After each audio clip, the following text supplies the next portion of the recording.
Yan!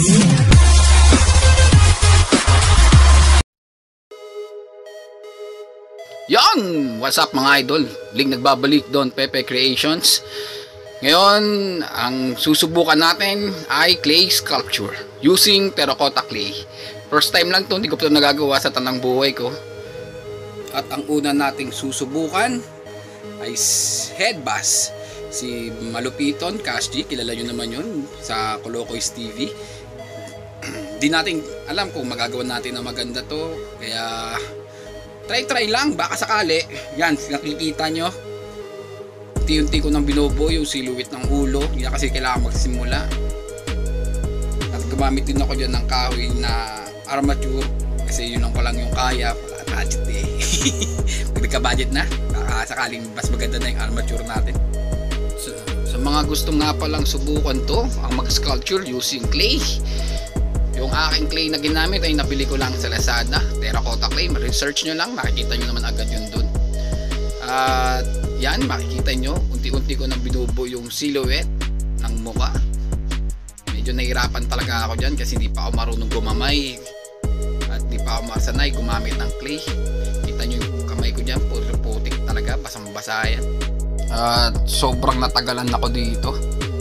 Hirap tapusin, hirap gawin. 4 na araw ang inubos ko rito para matapos lang yung gantong uri ng artwork. Yan, dito unti-unti ko nang nilalagyan ng details yung mata, pero hindi pa taga details to, sa silhouette pa lang tayo bumabase. Pag bubuhay mo muna natin yung laman ng buong mukha. Nilagyan ko ng eyeballs yun sa mata, nilalagyan ko ng konting clay din sa may baba. Paunti-unti lang yung lapag natin, hindi buuan, kasi masyadong madikit yung clay na ginamit natin. Para siyang malagkit, hindi mahirap siya iwalay sa kamay. Kumbaga, pag bawat pahid mo, laging may natitira sa kamay. Yan, kung mapapansin nyo, unti-unti na nabobo, mukha na siyang Ultraman dyan.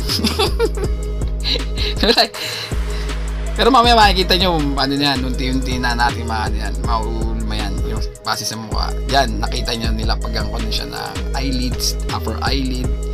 Yan, medyo critical dito. Importante na talaga yung details dito, tsaka yung precision ng sukat.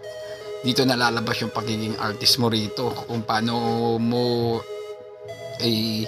translate yung sukat ng kinokopyahan mo into this kind of sculpture habang ginagawa mo siya. Yun. Yan, parang kutsarang maliit. Ang gamit ko dyan is yung pang tutuli. Pero kahit anong man pwede mong gamitin, basta yung gamay mo siya, yung magagamit mo siya as a pen, as a brush, parang naguguhit ka lang din, parang nagpipinta, ganun. Kahit anong uri ng tools pwede mong gamitin, oras lang na magagamay mo siya. Yan, mapapansin nyo dyan, unti-unti ko nang binubuo yung details sa face na yan, kasi gusto ko makita agad kung ano yung outcome ng ginagawa ko.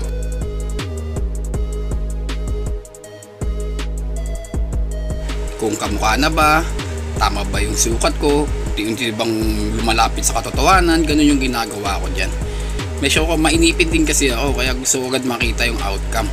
Pero depende man yun sa inyo kung anong gusto nyo gawin. Basta ako kasi gusto nakikita ko agad yung outcome para yung susunod kong galaw is another details na. Parang sa pagpipainting, gusto ko agad kasi pag nagpipainting ako, nakikita ko agad yung mukha. Kung kamukha na ba, para hindi na magkaksaya ng oras.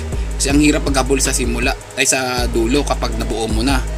Yun yung isa sa mga pinakamahirap na parte kapag nag-sculpture ka at nagpe-painting ka. Pero sa sculpture, ang maganda rito, pwede mo siyang baguhin. Pwede mo siyang kasi clay naman to, pwede mo siyang habulin sa dulo. Pero mas maganda kung precise na yung sukat mo, para kahit paano yung habol mo minimal na lang. Yan, tignan nyo, medyo nagiging kahawig na, konting details na lang mabobo ko na siya, magiging kamukha na. Yan yung ginagawa ko dyan. Tapos yan, detail na ako sa labi, detail na ako sa baba, sa lower part ng face. Tapos binabalikan ko rin yung mata para makita ko kung magkamukha na ba sila.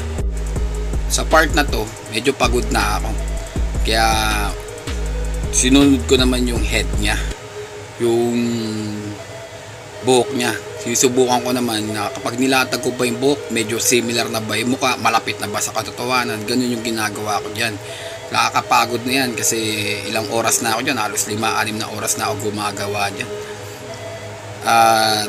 Talaga namang ang hirap lalo kapag first timer. Kasi ito, first time na paggawa ko to ng sculpture gamit ng terracotta clay. Yan, nakita nyo sa mukha, sa part na yun, medyo malapit-lapit na, tagang hindi ko lang siya tinigilan. Ito, second day na pala to. Second day na to at nasira kasing armature ko. Yung base natin, yung kahoy na nakikita nyo pinagkakapitan niya. Nilagyan ko na lang siya ng panibagong armature.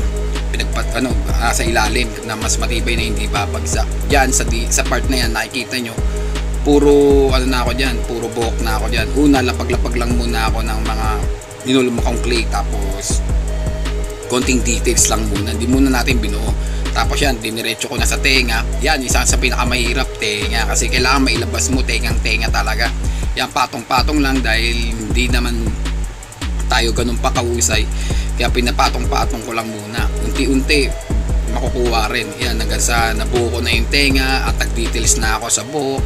Yan, nag-details na ako sa buhok para mabuo na siya. Ang huling parte na lang dyan yung paggawa ng liig, yung pinakabalikat niya. Yan, short kasi yung clay natin, 5 kilo lang ang nabili ko. Yan, sa part niya sobrang bigat niyan, yung 5 kilo bitin na bitin talaga. Kaya hanggang dyan lang yung head bash ko, yung parang liig lang, tapos yung kwelyuhan, dun lang yung nabuo ko. Yan, patapos na ako dyan.